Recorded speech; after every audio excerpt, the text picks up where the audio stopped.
Bonjour à tous, bienvenue dans cette édition de la mi-journée à Paris et en Ile-de-France comme chaque samedi midi. On va parler politique aujourd'hui avec vous Jean-Jacques Ross, bonjour. Oui, bonjour, parce que dans un instant je reçois Jérôme Guedj qui est député de l'Essonne et aussi président du Conseil général. Voilà. Eh bien, ce sera à suivre d'ici 5 minutes à peu près. Mais d'abord, l'actualité de ce samedi, c'est cette découverte macabre hier dans un pavillon du Blanc-Mesnil en Seine-Saint-Denis.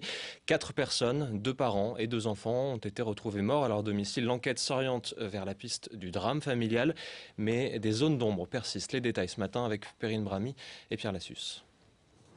C'est la lumière restée allumée toute la nuit qui a mis la puce à l'oreille des voisins.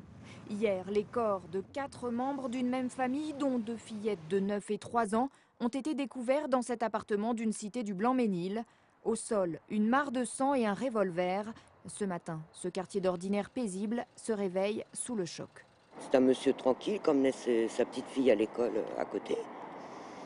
On se disait bonjour comme ça, mais c'est tout. Il peut y avoir des cas de folie passagère comme ça, un petit peu partout. Hein. Ça se passe à la campagne, ça se passe, bon, ici c'est dans le 9-3, mais bon, c'est pas... Nous on vit ici, on n'a pas de soucis particuliers. Le frère du père de famille aurait brisé la fenêtre de l'appartement situé au rez-de-chaussée et découvert les corps. Quadruple meurtre ou drame familial, les enquêteurs envisagent toutes les hypothèses. Selon certains voisins, le couple était en instance de séparation. De savoir que, qu'il y a une famille qui disparaît en fin d'année comme ça, c'est vrai que c'est pas évident. C'est grave, ça fait mal au cœur, les 2 gosses qui sont morts, on ne sait pas pourquoi. De nombreuses zones d'ombre persistent. L'autopsie des corps a commencé ce matin. Elle devrait permettre de déterminer la cause des décès. En bref, une fusillade en plein jour à Vitry-sur-Seine, c'était hier. 2 personnes en voiture ont été la cible de tirs d'armes automatiques. Un individu en scooter les a délibérément visés avant de prendre la fuite. Les 2 occupants du véhicule sont blessés, mais leurs jours ne sont pas en danger. Et puis dans l'actualité sociale de ce samedi, il y a la grève chez Virgin. 12 magasins sont présents en Ile-de-France, mais le plus important, situé avenue des Champs-Élysées, va fermer, sans doute d'ici cet été. En cause, un effondrement des ventes, une situation qui fait craindre le pire aux syndicats. Florence Gaillard et Pierre-Julien Kers. 20 millions d'euros contre la résiliation du bail du Virgin Champs-Élysées, c'est ce qui est en train de se jouer entre la direction du magasin et les nouveaux propriétaires des murs. En juin dernier, un fonds d'investissement Qatar a racheté l'ensemble de l'immeuble pour 500 millions d'euros et l'enseigne Volkswagen serait déjà sur les rangs pour récupérer les 7000 mètres carrés occupés par Virgin. Coup dur pour les 180 salariés du magasin qui accusent la direction de ne pas avoir mis en place une véritable stratégie commerciale. De plus, selon les syndicats, Butler Capital, principal actionnaire de Virgin, n'injecte plus d'argent dans l'enseigne. Le Virgin de Saint-Denis a déjà fermé ses portes, tout comme ceux du Louvre, de Toulouse et de Metz. En tout, 1200 salariés sont concernés au niveau national et ceux des Champs-Élysées pensent qu'ils ne passeront pas 2013. Un rassemblement est prévu cet après-midi devant le magasin.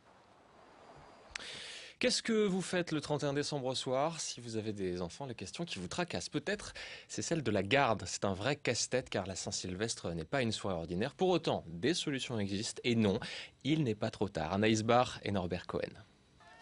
Au soir du passage vers 2013, il y a ceux qui feront la fête et il y a les autres, les nounous du jour de l'an. Une soirée spéciale pour elles aussi. Pour un 31, je pense que il va falloir que je divertisse les enfants. Un peu plus que d'habitude.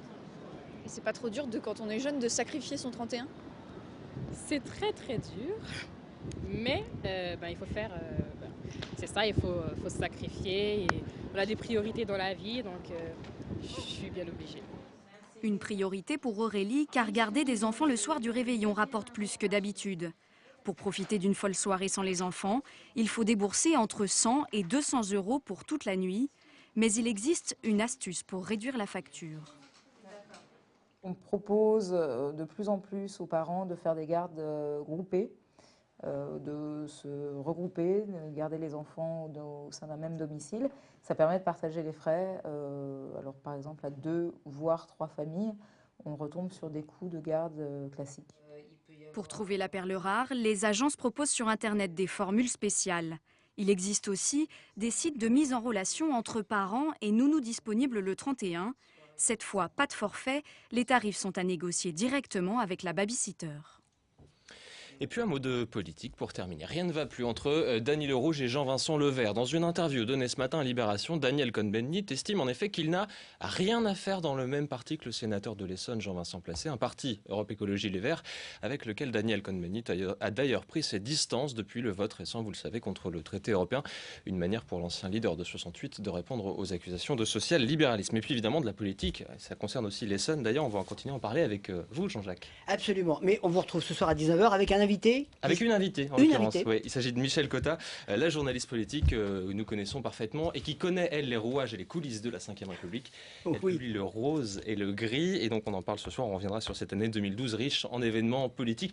Et puis juste, si vous me permettez, un petit mot, puisque vous allez interviewer Jérôme Gage, et puis ce sera votre dernière après 20 ans passés ici à France 3 Île-de-France. Alors merci déjà, et puis j'espère conserver comme vous tout au long de ma carrière cet enthousiasme jamais démenti que vous avez au travail. Je vous laisse. Je vous le souhaite d'éprouver autant de plaisir que j'en ai éprouvé.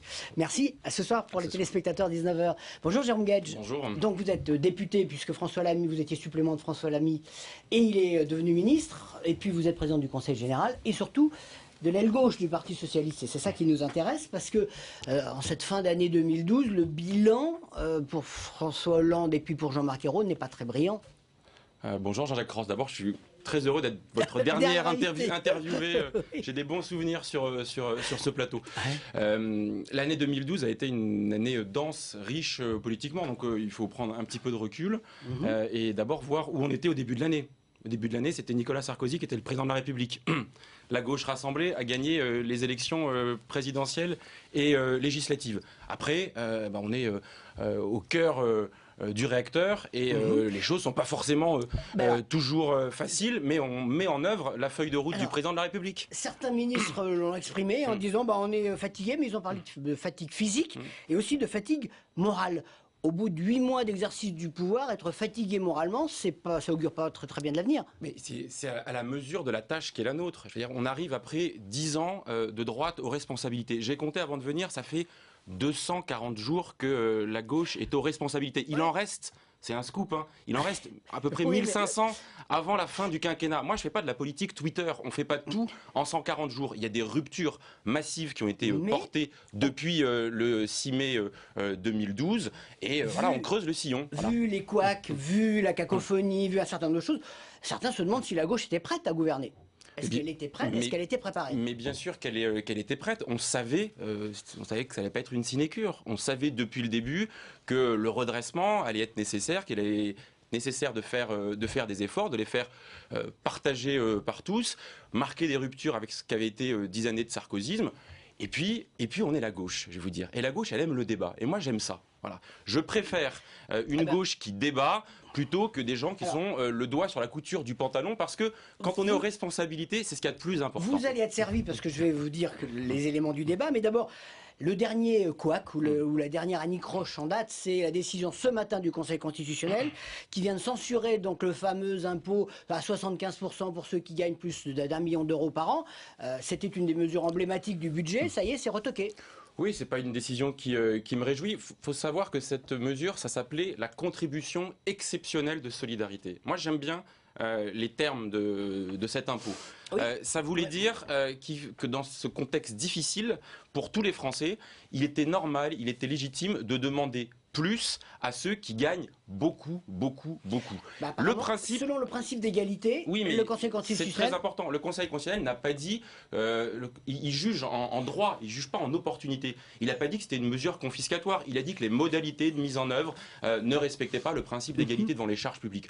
Moi, je souhaite, puisque c'était un symbole, c'est pas la mesure qui rapporte le plus. Dans la loi de finances qu'on a votée, qui est une loi de finances de rupture, il y a une chose bien plus importante, l'alignement de la taxation du capital sur les revenus du travail. Ça, pour moi, c'est beaucoup plus important. Mais je souhaite, puisque c'était un symbole, qu'on puisse, d'une manière ou d'une autre, le corriger pour pouvoir affirmer à tous nos concitoyens qui sont bien contraints de se serrer la ceinture, de faire des efforts, de voir qu'on a quand même demandé bien plus à ceux qui se gavent. Je le disais, vous faites partie de l'aile gauche du Parti socialiste. Et de ce point de vue, ce qui est le plus grave, est-ce que vous ne pensez pas que les Français qui ont élu ou qui ont voté pour François Hollande s'y retrouvent pas? Est-ce qu'ils ont voté pour la politique qui est menée aujourd'hui? Est-ce qu'il n'y a pas de tromperie sur la marchandise? Non, bien sûr que non, il n'y a pas de tromperie sur la marchandise. Il y a une situation, je l'ai dit et redit, qui nécessitait du courage en politique. Alors, il y a Oui, des sauf que grandes... vous avez été critique à propos Non, mais- du rapport Gallois et des conséquences du rapport Gallois. Mais c'est pour ça que j'assume ce que je vous disais à l'instant, le fait qu'il y ait du débat.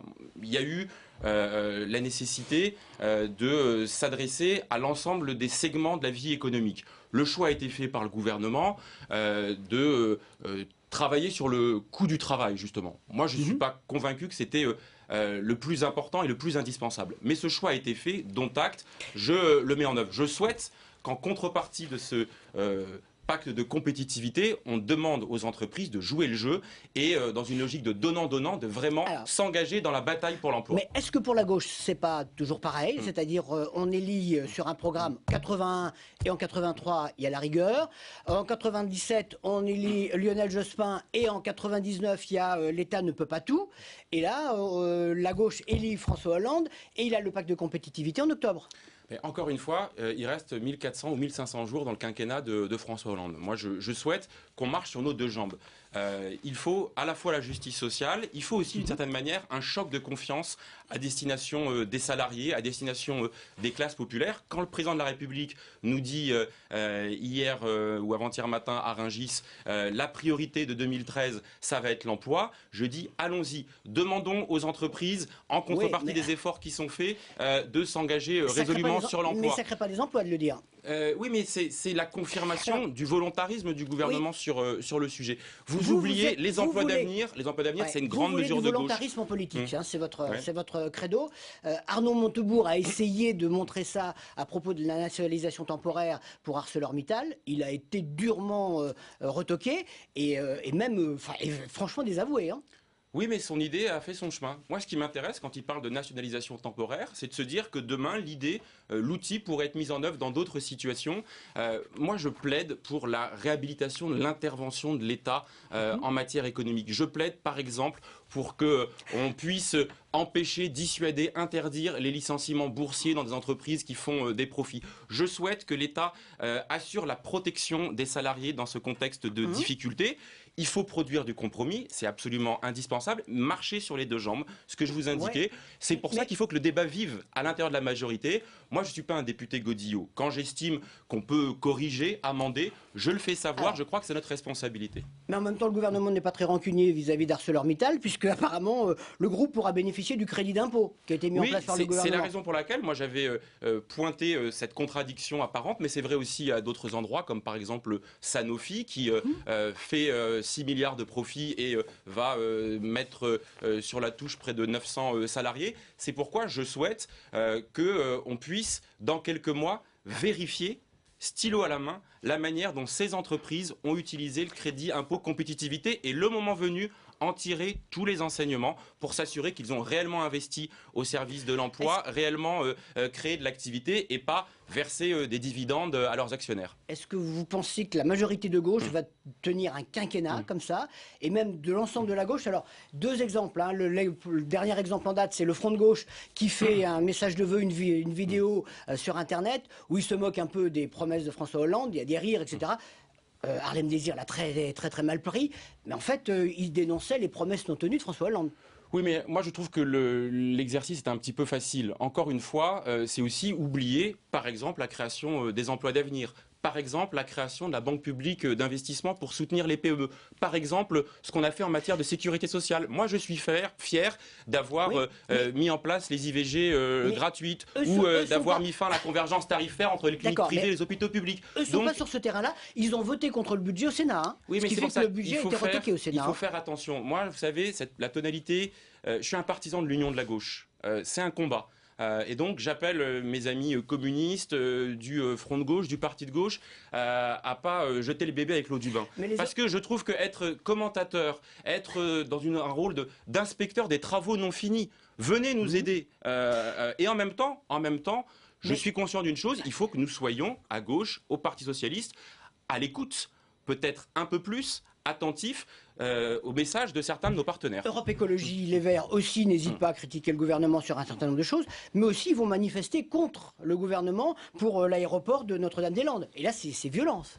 Moi, vous savez, encore une fois, je serais très mal placé pour vous dire que tout le monde doit être aligné au canon et ne pas faire entendre ses convictions. Moi, je considère que quand la gauche est aux responsabilités, son plus grand danger, son plus grand risque, c'est le conformisme. C'est ne pas enrichir, ne pas amender, ne pas compléter l'action du gouvernement. Il y a une majorité parlementaire, il y a des formations politiques, nous sommes en contact avec la société. Il ne faut pas laisser le gouvernement tout seul, il faut créer du rapport de force. En face de nous, on a les puissances de l'argent, on a le patronat, on a un certain nombre de conservatismes qui sont face à nous. Il faut créer du rapport de force et pour ça, on a besoin de la société mobilisée. François Hollande a déjà dit que l'année 2013 serait difficile, même terrible. Qu'est-ce que vous pensez qu'il peut dire dans ses vœux du 31 décembre ? Il faut qu'il fasse l'union nationale, la mobilisation de tous les Français et en même temps qu'il fixe le cap. Pas un peu de bombe sur les blessures des Français. On sait que les Français vont être maltraités en 2013. Donc Non mais les Français, ils sont maltraités pas par l'action du gouvernement. Au contraire, imaginez ce que serait la situation si Nicolas Sarkozy était encore aux responsabilités. Je veux dire, ce serait bien pur parce que ce serait le maintien des choix budgétaires précédents. On n'aurait pas 60 000 postes supplémentaires créés dans l'éducation nationale. On continuerait à mettre à bas un grand service public, celui à destination de nos enfants. Donc les ruptures existent. Et je ne voudrais pas qu'on soit comme ça à se focaliser. Très peu de temps. Est-ce que vous attendez le gouvernement au tournant sur les réformes de société qui là ne coûtent pas d'argent ? Il faut les faire. Parce que moi, je n'oppose pas la gauche sociale et la gauche sociétale, les réformes sociales et les réformes sociétales. Le droit de vote des étrangers aux élections locales, le mariage et l'adoption pour tous sont des marqueurs à gauche parce qu'ils font progresser l'égalité et comme l'avait dit justement François Hollande, chaque pays a une âme, l'âme de la France c'est l'égalité. Je souhaite que ce soit le maître mot de son action, de notre action dans l'année qui vient. Et vous ne pensez pas que le gouvernement est timoré sur ces questions-là ? Non, parce qu'il s'appuie justement sur des partis politiques qui doivent être mobilisés.